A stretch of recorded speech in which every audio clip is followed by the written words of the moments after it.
Selamat pagi pemirsa, kembali lagi bersama saya, Selvi Pradina, dan rekan saya, Nabila Damayanti. Pada berita kali ini, kita akan membahas tentang keamanan pangan yang sering ditemui pada jajanan populer, yaitu metanil yellow pada manisan mangga. Manisan mangga seharusnya berwarna kuning alami yang berasal dari buah mangga itu sendiri. Namun, masih banyak produsen yang nakal dan menambahkan pewarna buatan pada mangga tersebut. Metanil yellow dapat menyebabkan berbagai gangguan kesehatan seperti iritasi pada gangguan pencernaan dan gangguan sistem saraf. Dan jika dikonsumsi secara terus-menerus, dapat menimbulkan kerusakan pada organ seperti hati dan ginjal. Beragam manisan buah ini memang tampak menggugah selera. Semakin cerah warna yang ditampilkan, semakin terpikat pula para pembelinya. Namun ternyata di balik warna-warni manisan buah ini ada kandungan zat kimia yang mengancam kita semua. Untuk mengetahui seperti apa manisan buah yang mengandung bahan kimia dipasarkan dan dijual bebas, tim Breaking News langsung mendatangi salah satu tempat pemasaran manisan mangga.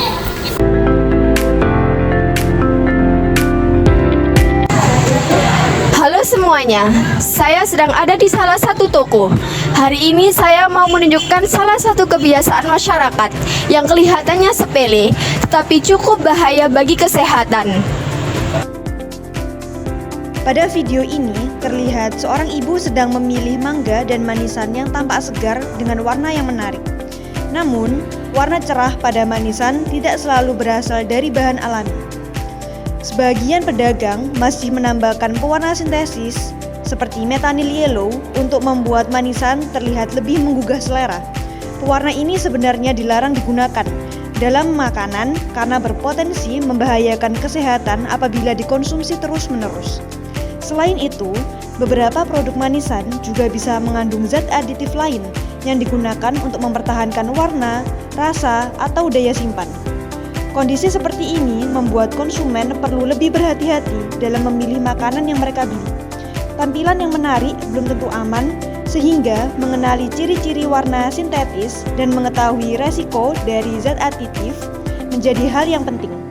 Berikut ini adalah gambaran nyata bagaimana produk tersebut masih beredar dan dibeli oleh masyarakat. Selamat siang Bu, boleh tahu apa yang membuat Ibu memilih manisan mangga ini? Manisan mangga ini rasanya enak, saya dan anak-anak suka membeli ini. Selain itu juga warnanya terlihat menarik dan kelihatannya juga segar. Bu, apakah Ibu pernah mendengar bahwa beberapa manisan itu mengandung zat pewarna tekstil seperti rodamin B? Waduh, saya kurang tahu. Saya baru dengar, saya kira warna yang bagus ini berasal dari buah mangga itu sendiri atau dari pewarna makanan biasa. Hal ini memang tidak banyak diketahui konsumen, karena itu kami ingin mengedukasi lewat liputan hari ini. Setelah mengetahui bahwa masih ada pedagang yang menggunakan metanil yellow dalam pembuatan manisan, kini kita beralih untuk melihat lebih dekat bagaimana praktik itu terjadi di lapangan. Untuk memahami alasan para pedagang tetap memakainya, serta bagaimana proses pencampurannya dilakukan, berikut ini adalah hasil wawancara kami dengan salah satu pedagang manisan yang menggunakan pewarna sintetis tersebut. Bu Rara, Anda sudah berjualan manisan mangga berapa lama? Kurang lebih sekitar 8 tahun, Mbak. Biasanya banyak juga anak sekolah yang beli. Biasanya produk Ibu itu Ibu suplai kemana saja, Bu? Saya biasanya setor ke toko-toko kelontong, penjual buah, sama dijual di sekitar sekolah, Mbak. Apakah anak-anak banyak menyukainya, Bu? Iya, Mbak, pastinya banyak yang suka. Rasanya kan manis. Ya, terus warnanya juga cantik. Jadi anak-anak banyak tergiur untuk beli, Mbak. Bu, warna manisan Ibu ini kan sangat mencolok. Dari mana biasanya pewarna ini didapatkan? Ya, kami kadang pakai pewarna yang dijual di toko bahan makanan. Tapi ada juga yang dari pemasok warnanya kuat. Kalau pakai pewarna alami, warnanya kurang keluar, Mbak. Apakah Ibu mengetahui bahwa beberapa pewarna yang digunakan untuk manisan sebenarnya dilarang karena berbahaya bagi kesehatan? Iya, saya sempat dengar. Tapi banyak juga pedagang lain yang pakai. Pembeli suka yang warnanya terang, Mbak. Saya sebenarnya ingin beralih ke pewarna alami, tapi harganya lebih mahal. Jadi, faktor ekonomi dan permintaan pasar membuat pedagang masih menggunakan pewarna berbahaya itu. Betul sekali, Mbak. Tapi kalau pemerintah sering sosialisasi dan pembeli lebih pilih yang aman, ya kami pedagang juga pasti ikut toh. Manisan mangga yang banyak dijual di pasaran terlihat sangat menarik, mulai dari tampilan dan warnanya yang menggiurkan. Dari sini perlu adanya tindakan lebih lanjut untuk mengetahui apakah terdapat zat aditif ilegal atau tidak pada manisan mangga yang banyak dijual di pasaran.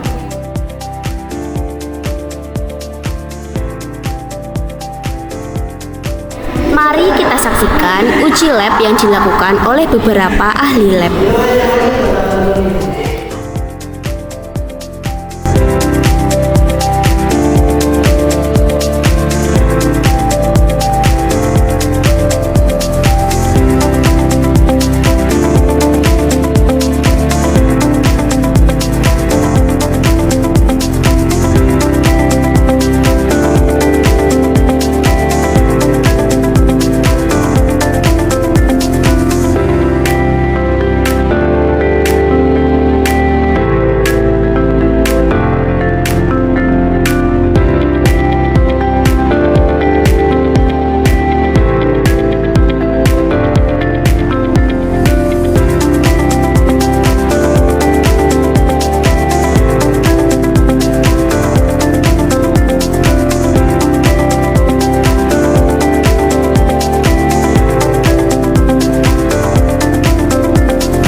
Kita sekarang bersama Ibu Lala, seorang analisis pangan.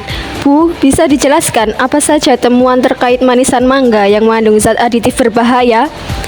Jadi dari hasil pemeriksaan pada sampel itu kami menemukan bahwa dari beberapa manisan mangga itu terdapat metanil yellow yang dimana itu adalah pewarna sintetis yang biasanya digunakan pada tekstil. Nah, sebetulnya zat metanil yellow ini itu sangat berbahaya jika dicampurkan dengan makanan karena yang pasti akan menyebabkan berbagai macam penyakit mulai dari iritasi lambung, kegagalan pada fungsi hati dan juga dalam jangka panjang itu bisa meningkatkan resiko kanker.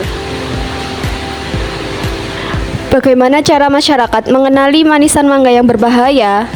Nah, bisa dilihat dari ciri-cirinya. Yang pertama itu warnanya sangat mencolok, misalnya oranye itu cerah sekali. Lalu warnanya itu tidak akan pudar jika terendam oleh air. Lalu juga saat dipegang itu warnanya akan menempel pada jari dan biasanya harganya itu sangat murah karena memakai bahan yang non pangan. Adakah alternatif pewarna yang aman untuk produsen? Pastinya ada. Nah, pewarnanya itu bisa menggunakan pewarna alami seperti kunyit kunyit untuk warna kuning, lalu bit untuk warna merah, pandan atau suji untuk warna hijau, dan pewarna pangan yang sudah mendapatkan izin dari BPOM yang pastinya aman jika digunakan sebagai pewarna, dan pastinya ada batas untuk penggunaannya juga. Dari wawancara hari ini, kita bisa melihat bahwa masalah penggunaan zat aditif yang berbahaya tidak hanya disebabkan oleh para pedagang, tetapi juga kurangnya pengetahuan masyarakat. Jadilah konsumen cerdas, jangan mudah tergiur warna terang, dan selalu utamakan kesehatan. Sekian dan terima kasih, sampai jumpa.